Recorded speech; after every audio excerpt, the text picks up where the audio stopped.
आखिर में एक छोटी सी रचना पढ़ के चला जाता हूँ, क्योंकि बहुत समझदार लोगों के बीच में मैं अनपढ़ जैसा व्यक्ति, तो बहुत खराब लग रहा है कि हमें सुना जा रहा है कि नहीं सुना जा रहा है, यही हमें बहुत तकलीफ सी हो रही है। और सही बात बतावें, यदि कविता को कवि सुनावे और लोग न सुने, एक बार ऐसे ही हुआ भाई साहब।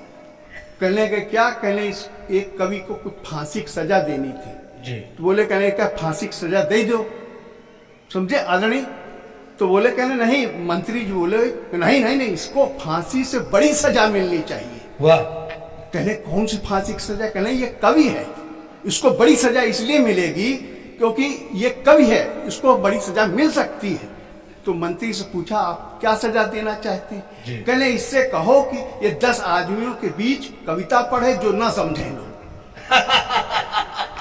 इससे बड़ी सजा हमारी हो नहीं सकती। मैं जीवन में एक ऐसा भी कवि सम्मेलन भोग रहा हूँ कि जिसके अंदर, हाँ विश्वास, ताली बजा आप, ऐसा भी कवि सम्मेलन भोग रहा हूँ कि जिसके अंदर मैं बक रहा हूँ और आप लोग हंस भी नहीं रहे, न समझ रहे, न बूझ रहे, केवल देख रहे होंगे। भगवान जाने कहाँ देख रहे होंगे, देख रहे होगे तो उधर देख रहे होगे या इधर देख रहे हो। कहीं 1 मिनट की छोटी सी कविता, मैं सच बोलता हूँ, मुझे कोई डर वर नहीं लगता, सच बता रहे हैं आप, विश्वास माने हम जितना भी बोल जाते हैं सच बोल जाते हैं, हमें कोई डर वर नहीं लगता। पर यह है कि सच बोलने वाले का हश्र क्या होगा, ये कान खोल करके सुन लो दोस्तों, और लेके चले जाना हमारी बात कि सच बोल जो रहा है आजकल, या उससे पहले जो बोला है उसके साथ क्या हश्र हुआ है वो सुन लेना।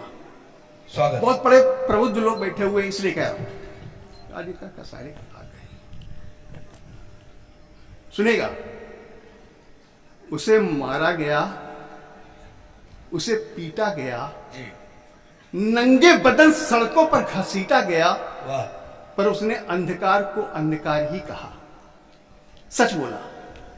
उसे मारा गया, पीटा गया, नंगे बदन सड़कों पर घसीटा गया, पर उसने अंधकार को अंधकार ही कहा। तभी किसी ने कहा इसे सूली पर चढ़ा दो, दूसरे ने कहा इसे जहर पिला दो, तीसरे ने कहा इसके गुर्दे खराब करो, चौथे ने कहा इसे गोली मार दो। तभी एक जोरदार आवाज आई, सूली पर चढ़ाओगे, ईसा मसीह बनाओगे। वाह, क्या टिप्पणी है। सूली पर चढ़ाओगे, ईसा मसीह बनाओगे, अरे इसे जहर भी मत पिलाना, नहीं तो इसका नाम इतिहास में आ जाएगा, ये सुकरात हो जाएगा। वाह, वह सुकरात हो जाएगा, ये सुकरात हो जाएगा। और माना कि तुम इसके गुर्दे खराब करोगे, फिर डायलिसिस पे रखोगे जयप्रकाश राय। फिर मैं तुमसे पूछता हूं कि सिर्फ 2.5 साल के लिए सब क्यों करोगे? और इन पंक्तियों पे तो मैं आपका आशीर्वाद ले ही लूंगा। इसे गोली भी मत मारना, नहीं तो एक समाधि और बन जाएगी, कसम खाने वालों की संख्या बढ़ जाएगी। बहुत सुंदर, इसे गोली भी मत हुई है। वाह, इसे गोली भी मत मारना, नहीं तो एक समाधि और बन जाएगी, कसम खाने वालों की संख्या बढ़ जाएगी। तभी किसी ने कहा इस पर मिट्टी का तेल छिड़को और जिंदा जला दो। इन पंक्तियों को यदि आप थोड़ा समझ लेंगे तो इनको पंक्तियों को सहेज लीजिएगा कि कोई व्यंग्यकार आया था और उसने कुछ बात कही थी, अपने ढंग से कहने की कोशिश कर। तभी किसी ने कहा इस पर मिट्टी का तेल छिड़को और जिंदा जला दो।